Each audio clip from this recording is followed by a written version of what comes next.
পরিসংখ্যানে তোমাদের কি ফুল অধ্যায়? তথ্যপত্র। তথ্যপত্র। আমি কোথায় যেন দেখছিলাম 1 থেকে 20 না, 1 থেকে 20 না, 1 থেকে 17 আর হচ্ছে সৃজনশীল 20 নাম্বার, এটা দেখছিলাম। 18-19 নাই তোমাদের, ঠিক আছে?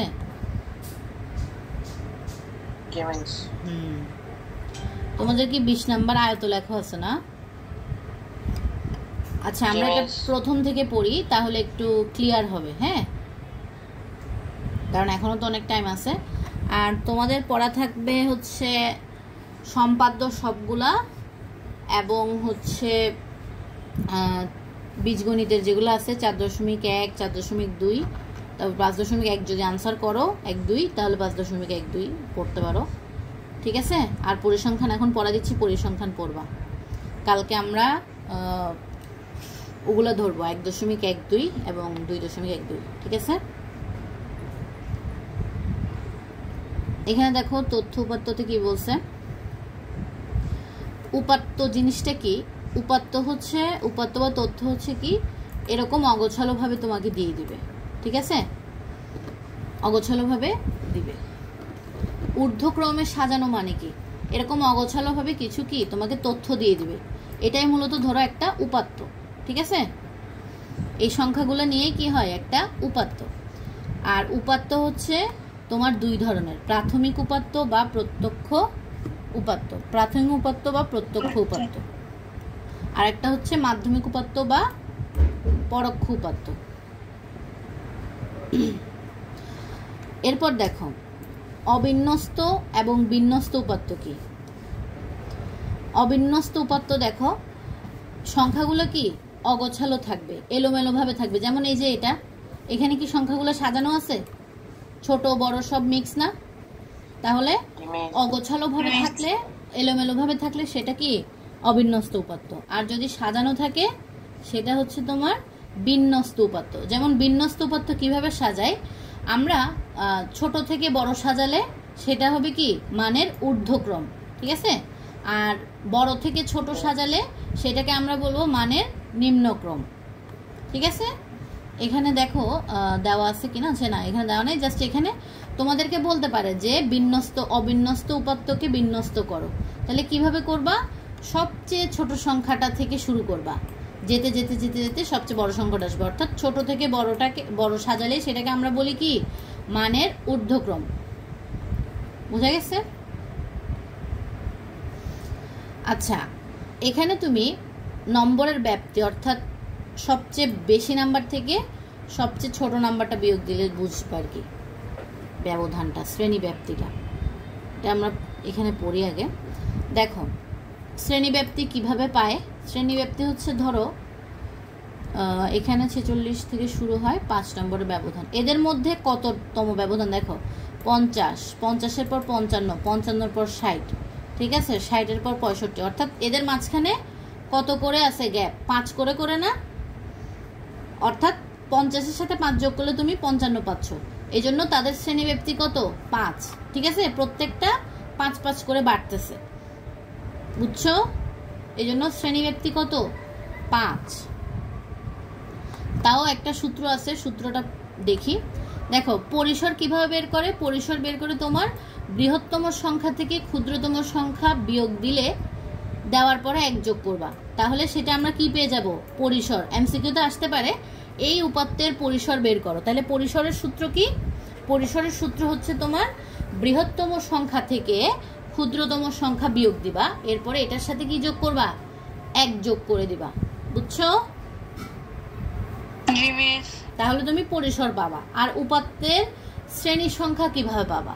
উপাত্তের শ্রেণী সংখ্যা পাবা তুমি বৃহত্তম সংখ্যা থেকে ক্ষুদ্রতম সংখ্যা বিয়োগ দিয়ে 1 যোগ করবা প্রথমে, অর্থাৎ পরিসর ভাগ শ্রেণী ব্যাপ্তি। তাহলেই তুমি উপাত্তে কি পাবা, শ্রেণী সংখ্যা পেয়ে যাবা। শ্রেণী ব্যাপ্তিটা কিভাবে বের করবা? শ্রেণী ব্যাপ্তি হচ্ছে তাদের মধ্যবর্তী ব্যবধানটা কত, হ্যাঁ, এটাই হচ্ছে কি শ্রেণী ব্যাপ্তি। তাহলে দেখো ওখানে শ্রেণী ব্যাপ্তি আমরা পাইছিলাম 5, আর সবচেয়ে বড় সংখ্যা 100, ছোট সংখ্যা কত 50। এরপরে 50-এর সাথে 1 যোগ করব, তাহলে কত 51/5। আচ্ছা দশমিক আসলে মনে রাখবা, দশমিক আসলে আমরা পরবর্তী সংখ্যাটা নিতে পারবো। যদি ধরো আসে 10.2, তাহলে আমরা 11 নিতে পারবো, বুঝছো? তাহলে শ্রেণী সংখ্যা কয়টা হবে? 11টা হবে। বুঝা গেছে?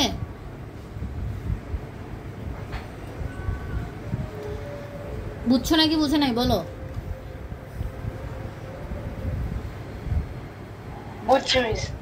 আচ্ছা, তোমাদেরকে যদি গণসংখ্যা সারণী নির্ণয় করতে দেয়, কিভাবে করবা?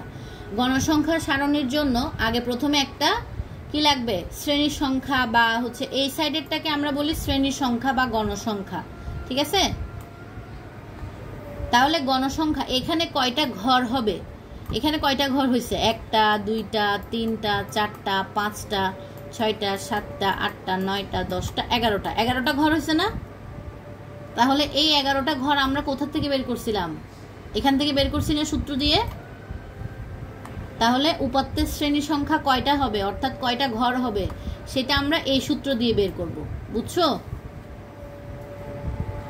এবং তাদের মধ্যে শ্রেণী ব্যাপ্তি কত, তাদের মধ্যে শ্রেণী ব্যাপ্তি কত, সেটা আমরা এভাবে করে সাজাবো। আচ্ছা, এখানে 46টা কেন নেওয়া হয়েছে? কারণ ওই যে 5 ব্যবধানটা বোঝানোর জন্য। তাহলে তাদের মধ্যে শ্রেণী ব্যাপ্তি বা শ্রেণী ব্যবধান কত? 5 করে করে তারা বৃদ্ধি পাইছে না? দেখো তো সাজানোর পরে আমরা কি দেখলাম? তাদের 5 করে করে বৃদ্ধি পাচ্ছে, ঠিক আছে? এজন্য এখানে শ্রেণী ব্যাপ্তি 5। এরপরে হচ্ছে ট্যালি চিহ্ন, অর্থাৎ 46 থেকে 50-এর মধ্যে 50 কয়বার আছে? একবার আছে। আর এটা হচ্ছে গণসংখ্যা বা গঠন সংখ্যা, অর্থাৎ কয়টা শিক্ষার্থী আছে আর কি, ঠিক আছে? এটা তাদের নম্বর না। 46 থেকে 50 পাইছে, এরকম কয়জন পাইছে? একজন পাইছে। 51 থেকে 50 কয়জন পাইছে? একজন পাইছে। তাহলে ট্যালি চিহ্নের একটা নিয়ম আছে, যখন 4 দিবা 5 হলে, এখন দেখো 5 হলে উপর থেকে নিচে এভাবে একটা দাগ দিয়ে দিবা, বুঝছো? এটা দ্বারা 5 বোঝায়। এরপর আবার যদি 6 জন থাকে তাহলে 5-এর পরে আবার পাশে একটা 6 দিবা। বুঝা গেছে? আচ্ছা, এখানে কয়টা ঘর হবে, অর্থাৎ এখানে কয়টা ঘর হবে, শ্রেণী সংখ্যা হবে। এখানে কয়টা ঘর হবে সেটা কিভাবে বের করবা? উপাত্তের শ্রেণী সংখ্যা দিয়ে, এই সূত্রটা দিয়ে, যে বৃহত্তম সংখ্যা থেকে ক্ষুদ্র সংখ্যাটা বিয়োগ দিবা, এটার সাথে 1 যোগ করবা, এরপরে শ্রেণী ব্যাপ্তি করবা, তাহলে এখানে কয়টা ঘর হবে সেটা বুঝে যাবা, ঠিক আছে? তারপরে শেয়ার দেখা যায় না? তোমরা দেখা যায়? একটু বইটা খুলো, তাহলে বুঝতে পারবা। তারপর দেখো, এখানে আমরা 46 থেকে কেন শুরু করছি? কারণ এখানে শুরুই হয়েছে 50 থেকে, ঠিক আছে? এখানে শুরু হয়েছে কি 50 থেকে। তাহলে আমরা 46 থেকে কেন শুরু করছি? কারণ আমাদেরকে ব্যবধান দেখাতে হবে না ওদেরকে একটু, তাহলে আমাদের একটু আগে থেকে শুরু করতে হবে। তাহলে 46 থেকে 50, এখানে ব্যবধান কত? 5, এই জন্য আমরা একটা নিচে। এরপর আবার 51 থেকে 55 কত ঘর হয়? 5টা হয় শ্রেণী ব্যবধান, ঠিক আছে? তারপর টেলি চিহ্ন দিব, এখানে হিসাব করে প্রথমে আগে কি করবা? এগুলা লিখে ফেলবা, লিখার পরে এটা ফিল আপ করে ফেলবা, এরপর আস্তে আস্তে ট্যালি দিবা, এটা দেখে দেখে ট্যালি দিবা, তারপরে যোগ করে দেখবা কত হয়েছে, অর্থাৎ 35 জন মিলছে কিনা দেখবা ওদের সাথে।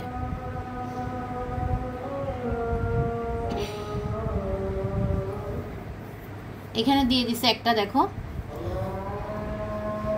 কোন শহরের জানুয়ারি মাসের 31 দিনের তাপমাত্রা ডিগ্রি সেলসিয়াসের নিচে দেওয়া হলো।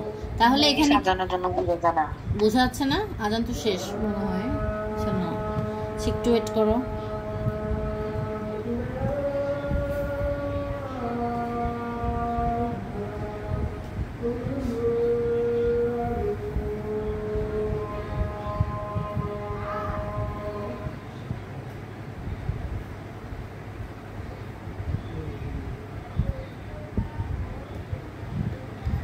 আচ্ছা দেখো, এখন দেখো, কোন শহরের জানুয়ারি মাসের 31 দিনের তাপমাত্রা দিয়ে দিছে, ঠিক আছে? এখানে কয় দিনের তাপমাত্রা দিছে? 31 দিনের তাপমাত্রা। তারপরে বলছে গণসংখ্যা সারণী নির্ণয় করা। এখন গণসংখ্যার জন্য আমাদের কি কি লাগবে? একটা হচ্ছে তাপমাত্রার শ্রেণী, অর্থাৎ উপাত্ত শ্রেণীটা লাগবে না? হ্যাঁ, আমাদের একটা উপাত্ত শ্রেণী লাগবে, আরেকটা লাগবে ট্যালি চিহ্নের ঘর, আরেকটা লাগবে গণসংখ্যা। মূলত গণসংখ্যা আর ট্যালি চিহ্ন তো সেম জিনিস, তাই না? জাস্ট ট্যালি চিহ্নতে চিত্র বসাতে হয় আর গণসংখ্যাতে ওই মানটা আর কি। এই দুইটা নিয়ে আমরা এখন মাথা ঘামাচ্ছি না। আমাদের আগে মাথা ঘামাতে হবে কি শ্রেণীটা নিয়ে, শ্রেণীটা আমরা কিভাবে করব। তাহলে মনে রাখবা যে উপাত্তগুলো দিচ্ছে আগে এগুলাকে কি ছোট থেকে বড় আমরা সাজাবো। এখানে তো সাজাই নাই, ঠিক আছে? তোমরা কি করবা আগে মানের ঊর্ধ্বক্রমে উপাত্তটাকে সাজাবা। তাহলে সাজানোর পরে আমরা কি করব একটা পরিসর, ওই যে আমরা শ্রেণী সংখ্যা বের করার সময় পড়ছিলাম না যে পরিসর ভাগ শ্রেণীব্যাপ্তি, এটা পড়ছি না? এটার মানেই তো পরিসর না? তাহলে পরিসর ভাগ শ্রেণীব্যাপ্তি অর্থাৎ কি বৃহত্তম যে মানটা, তাহলে সবচেয়ে বৃহত্তম সংখ্যা কত 25, এটা থেকে ক্ষুদ্রতমটা বিয়োগ দিব কত 9, এটার সাথে এক যোগ করব হবে কত 17। তাহলে এদের মধ্যে গ্যাপ দেখতেছো কত? ধরো তুমি নিজের থেকে শ্রেণীব্যাপ্তি ধরে নিতে পারবা, সমস্যা নাই, বুঝছো? নিজের থেকে শ্রেণীব্যাপ্তি তুমি ধরতে পারবা। তাহলে তুমি শ্রেণীব্যাপ্তি কত ধরলা 5, অর্থাৎ তুমি নিজের থেকে ওদের ব্যবধান কত ধরলা 5 ধরলা। শ্রেণী ব্যাপ্তি মানে শ্রেণী ব্যবধান অর্থাৎ তাদের মধ্যবর্তী পার্থক্য। তাহলে তুমি 5 করে ধরলা, তারপরে এদেরকে 5 দিয়ে, এটাকে পরিসরটাকে 5 দিয়ে ভাগ দিবা শ্রেণী ব্যাপ্তি দিয়ে, তাহলে কত আসলো 3.4। অর্থাৎ শ্রেণী সংখ্যা কয়টা হবে 3 দশমিক থাকলে সবসময় পরের সংখ্যাটা নিবা। আনসার আসছে কত 3.4 না? তাহলে তুমি শ্রেণী সংখ্যা বানাবা 4টা, অর্থাৎ তোমার ঘর করতে হবে কয়টা 4টা, ঠিক আছে? 1টা 2টা 3টা 4টা। তাহলে এখানে সবচেয়ে ছোট সংখ্যা কত? সবচেয়ে ছোট সংখ্যা হচ্ছে তোমার 9। তাহলে তুমি চাইলে 9 থেকেই শুরু করতে পারো, সমস্যা নাই। হ্যাঁ, 9 থেকে শুরু করতে পারো। যেমন 9 থেকে 13 কত হলো 9 10 11 12 13, 5টা ঘর হয়ে গেছে না? তাহলে 9 থেকে 13 কয়বার আছে তুমি এখানে হিসাব করে দেখবা। 9 থেকে 13 কয়বার আছে দেখো, 11 একবার। 9 থেকে 13 কয়টা সংখ্যা আছে আর কি, বুঝছো? সেটা দেখবা। 1টা আছে, 2টা 3টা 4টা 5টা 6টা 7টা 8টা 9টা 10টা। আরো একটা জিনিস আছে হয়তো, এখানে কিছু বাদ গেছে দেখো। হ্যাঁ 10টাই তো না? এই তো দেখো 10টার ট্যালি দেখছো কিভাবে দেয়? 4টা দিয়ে এভাবে করে দিবা 5টা, আবার 4টা দিয়ে 5টা, মোট কয়টা হয়েছে 10টা হয়েছে না? বুঝছো কিভাবে করছি এটা? এরপর আবার 14 থেকে 18, তাদের মধ্যে ব্যবধান 5, কয়টা সংখ্যা আছে এরকম 13টা। এরপর আবার 19 থেকে 23 কয়টা সংখ্যা আছে 7টা। তারপর 24 থেকে 28 কয়টা আছে 1টা। তাহলে মোট কত হলো? মোট 31 হলো। দেখো তো ওরা যে বলছিল 31 দিনের তাপমাত্রা, তাহলে তুমি হিসাব করে 31টা পাইছো। তাহলে এরকম পেলে অঙ্ক সঠিক। তোমাদের আয়ত লেখো দেয় নাই, ঠিক আছে?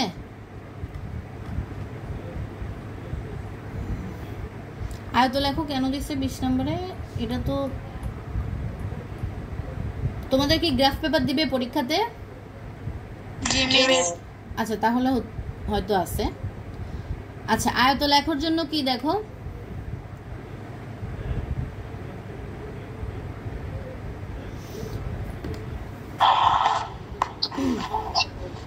দেখো সুবিধাজনক স্কেলে একটি গণসংখ্যা সারণীর শ্রেণীব্যাপ্তি এক অক্ষ বরাবর লেখা হয়। আচ্ছা শ্রেণীব্যাপ্তি মানে হচ্ছে এটা, ঠিক আছে? এই শ্রেণীব্যাপ্তিটা মিউট করো।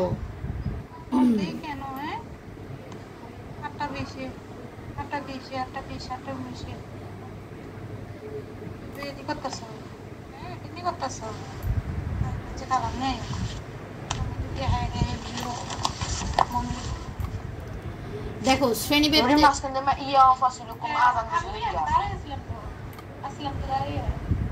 দেখো শ্রেণীব্যাপ্তি লিখবা এক অক্ষ বরাবর এবং গণসংখ্যা লিখবা,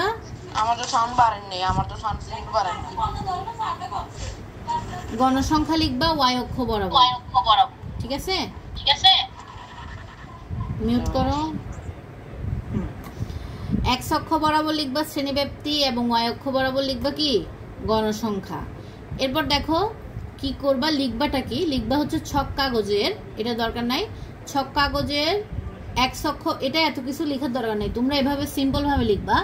ছক কাগজের এক অক্ষ বরাবর গণসংখ্যা ক্ষুদ্রতম বর্গের প্রতি ঘরকে এক একক এবং শ্রেণীব্যাপ্তি এবং ওয়াই অক্ষ বরাবর গণসংখ্যা ধরে ক্ষুদ্রতম বর্গের প্রতি এক ঘরকে এক একক ধরে গণসংখ্যার আয়তলেখ লেখা হলো। এরকম দিলেই হবে, এখানে অনেকগুলো লিখছে, এটা দরকার নাই, সিম্পল ভাবে লিখবা।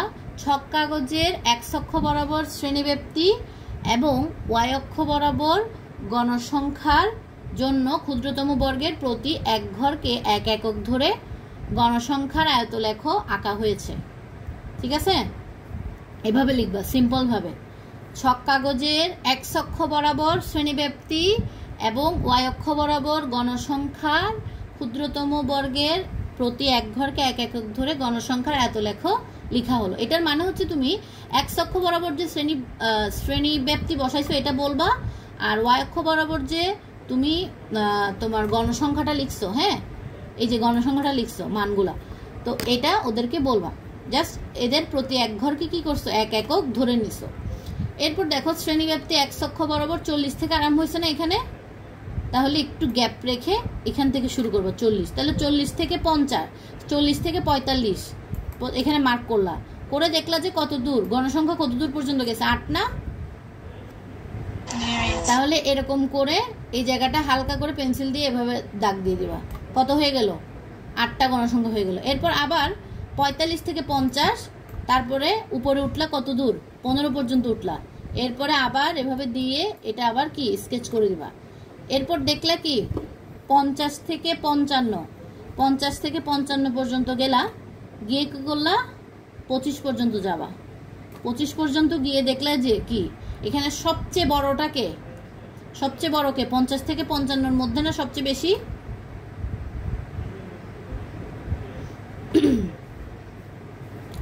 এখানে লিখছে যে গণসংখ্যা সারণী থেকে উপাত্তের আয়তলেখ আঁকো এবং আয়তলেখ থেকে প্রচুরকের আসন্ন মান নির্ণয় করো।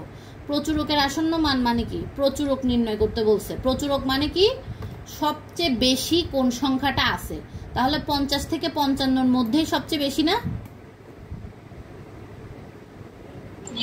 এই জন্য এইখানে উপর থেকে একটা এদিকে আসবে, আবার মানে এখান থেকে একটা এ বরাবর আসবে, আবার এখান থেকে আরেকটা এ বরাবর আসবে, তাহলে এখানে যে ছেদ বিন্দু এখানেই কোনো একটা জায়গায় কি আছে প্রচুরক আছে, বুঝছো? তাহলে এক অক্ষের যে বিন্দুতে মিলিত হয়েছে তার মানটাই কি হবে আমাদের প্রচুরক। অর্থাৎ এখানে যে জায়গায় ছেদ করছে না ওই জায়গাটা থেকে একটা লম্বা করে টান দিবা, তাহলে দেখতেছো কি 52-তে পড়ছে, তাহলে এই 52 কেজিটাই আমাদের কি প্রচুরক, বুঝছো? যে বিন্দুতে ছেদ করবে ওই বিন্দু থেকে নিচে একটা দাগ দিবা, এটা যততে পড়বে ওইটাই হচ্ছে তোমার প্রচুরক। এরপর দেখো এখানে কি বলছে, দশম শ্রেণীতে অধ্যয়নরত 125 জনের গণিত বিষয়ের মান দিয়ে দিছে, শ্রেণীব্যাপ্তি দিছে সেম ভাবে আগের মতো, এখানেও প্রচুরকটাই বের করতে বলছে। দেখো প্রথম করে এভাবে লিখবা, তারপরে এগুলো বসায়ে এখানে দেখো উপর থেকে একটা এই বিন্দুতে আসবে, আবার এই উপর থেকে এই নিচের বিন্দুতে যাবে, তাহলে যেখানে ছেদ করছে ওখান থেকে একটা দাগ টানবা, যে জায়গায় নামবে দাগটা ওইটাই হচ্ছে তোমার কি আনসার। তাহলে এই দাগটা আসছে কোথায় 54-তে, এই জন্য প্রচুরক তোমার কত 54। সবসময় মনে রাখবা যেটা সবচেয়ে উঁচু হবে ওইটার দুই কোণা থেকে দুইটা দাগ টানবা, যেখানে ছেদ করবে ওইটাই তোমাদের প্রচুরক আনসার, বুঝছো? বুঝা গেছে নাকি বলো? বুঝা গেছে?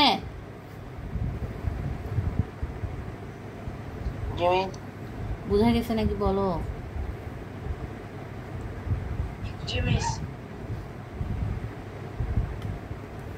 আচ্ছা 20 নাম্বার সৃজনশীলে দেখো উপাত্ত কত প্রকার ও কি কি, এটা তো গাইডে পাই যাবা।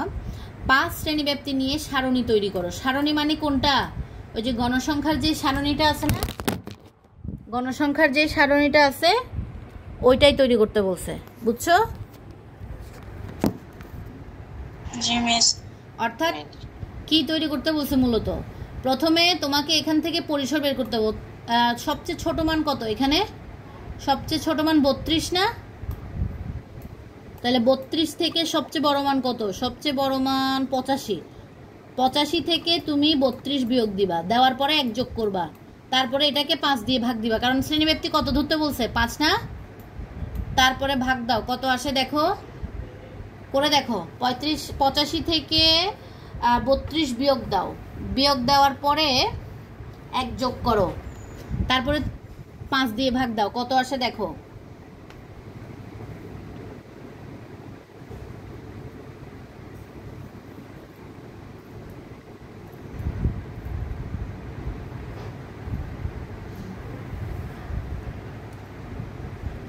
কত আসে?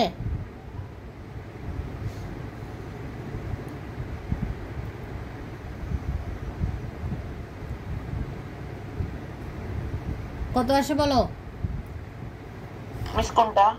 85 থেকে 35 বিয়োগ দাও, তারপরে 1 যোগ করো, এরপরে 5 ভাগ দিবা এটাতে।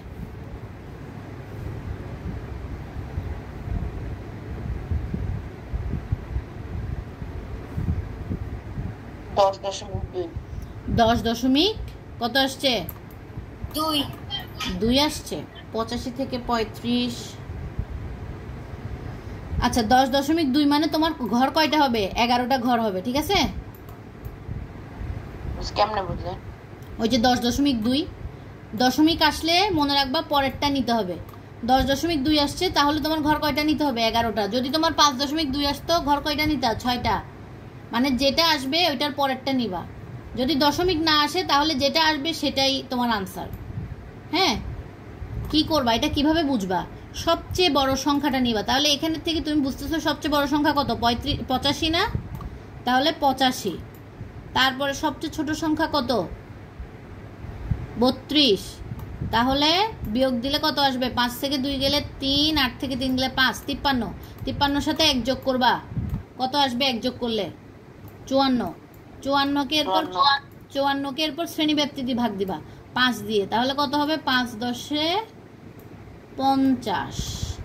তাহলে কি 4 থেকে যাচ্ছে, তাও তাহলে এখানে দশমিক দিয়ে একটা শূন্য নামবে, তাহলে কত হয়? 4 5 আসবে না, 5 8 40। তোমরা 10.2 কেন বললা? আনসার তো হবে 10.8। আনসার কত? 10.8। তাহলে 10.8 মানে ঘর কয়টা হবে? 11টা ঘর হবে, বুঝছো? তোমরা ক্যালকুলেটরে করেও ভুল বলতেছো।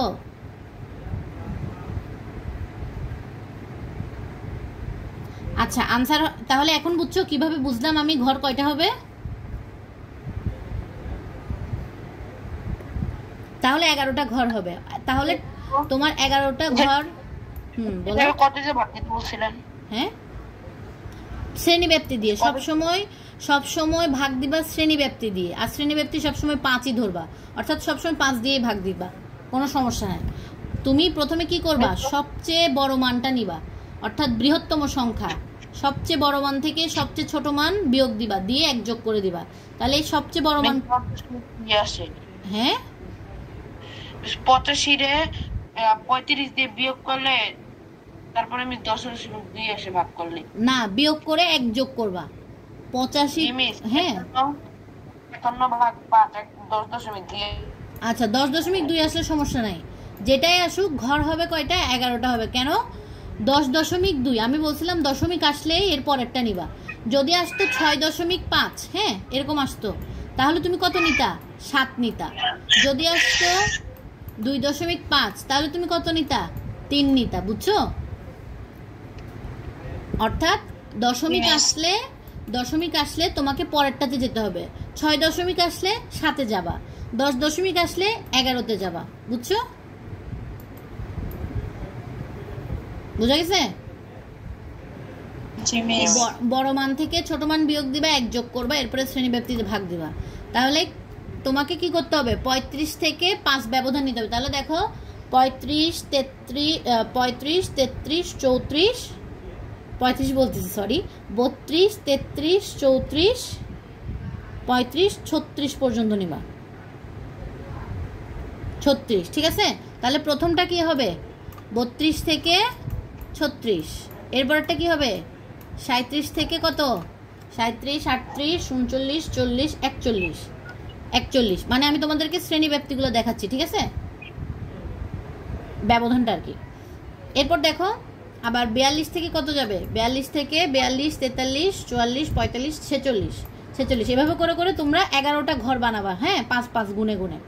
আবার 47 থেকে কত, 47 থেকে 51, আবার হচ্ছে 52 থেকে তোমার 56, তারপরে হচ্ছে এই পাশে লিখতেছি, তারপরে হচ্ছে তোমার 57 থেকে কত, 57 থেকে 61, তারপরে হচ্ছে 62 থেকে তোমার 66, তারপরে 67 থেকে তোমার 71, তারপরে হচ্ছে 72 থেকে 76, কয়টা হলো ঘর, 2 4 5 6 7 8 9, 9টা হয়েছে, আরো 2টা লাগবে, হ্যাঁ। তারপর কি 77 থেকে কত, 77 থেকে তোমার 86 না 81, সরি 81, তারপরে হচ্ছে 82 থেকে কত, 82 থেকে 86, দেখছো 85 ঊর্ধ্বে গেছে, তার মানে কি এইভাবে আমাদের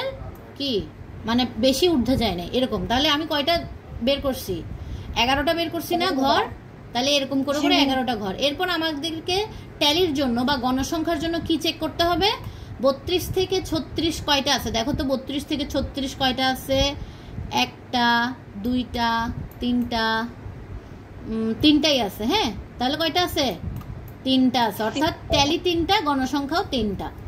এরপর 37 থেকে 41 কয়টা আছে, 37 থেকে 41, 37 থেকে 41, আচ্ছা 37 থেকে একটাও নাই, তাহলে আমরা এখানে কি বসাইতে পারবো, 0, হ্যাঁ। এরপরে 42 থেকে 46 কয়টা আছে, 42 থেকে 46 একটা, তারপরে হচ্ছে 2টা 3টা, 3টা আছে, হ্যাঁ হ্যাঁ। 47 থেকে 51 কয়টা আছে, একটা 2টা 2টা, ঠিক আছে, 2টা আছে। এরপর 52 থেকে 56 কয়টা আছে, সরি না না না এখানে 2টা হবে না, 47 থেকে 51 কয়টা দেখো, 1 2 1, তারপর হচ্ছে 2, তারপর 2টা মনে হয় না, এটা কি ভুল হয়েছে দেখো তো, 47 থেকে 51 কয়টা আছে, একটা, তারপর 2টা, তারপর 3টা, তারপর 4টা আছে, ঠিক আছে। তারপরে হচ্ছে 52 থেকে 56 কয়টা আছে, একটা, 2টা আছে, তারপরে 57 থেকে 61 কয়টা আছে,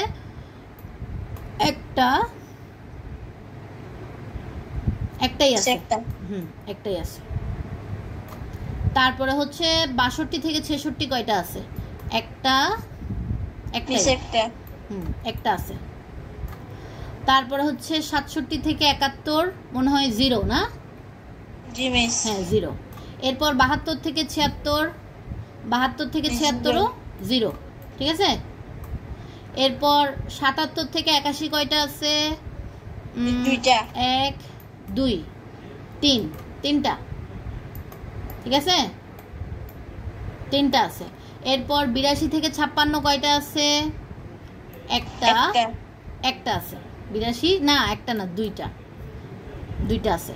তাহলে এখন হিসাব করে দেখো তোমার 20 আসে কিনা, যোগ করে দেখো, 3 আর 3 যোগ করলে কত হয়, 6,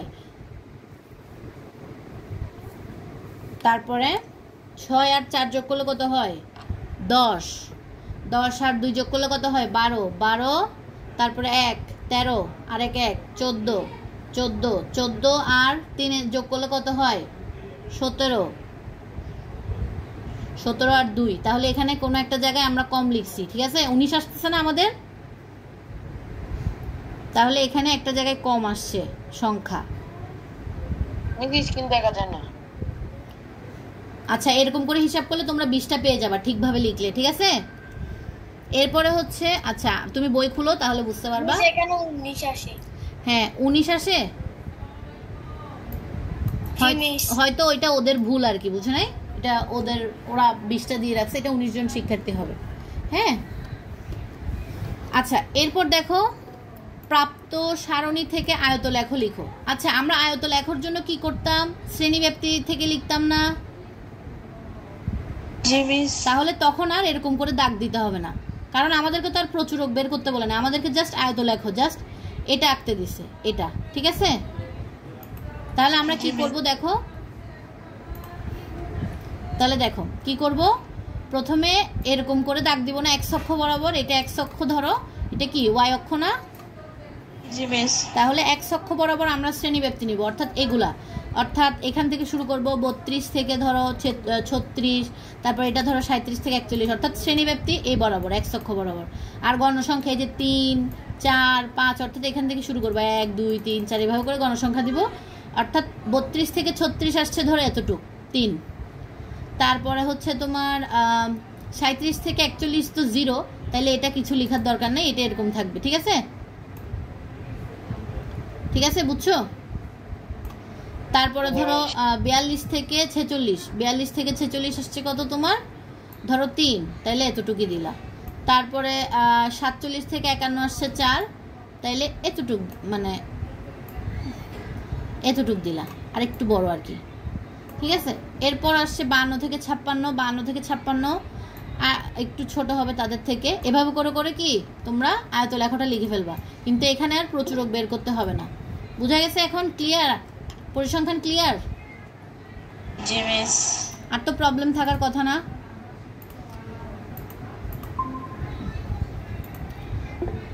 তাহলে তোমাদের পড়া থাকবে হচ্ছে বীজগণিতের 4.12, ওটা তো আগে থেকেই পড়া। তারপরে হচ্ছে সম্পাদ্য 1 থেকে 4 ভালো করে SW করবা আমার জন্য, আর হচ্ছে পরিসংখ্যানটা শেষ করে ফেলবা গাইড সহ, ঠিক আছে? আচ্ছা তাহলে তোমাদের আজকে ছুটি। আসসালামু আলাইকুম। ওয়ালাইকুম আসসালাম।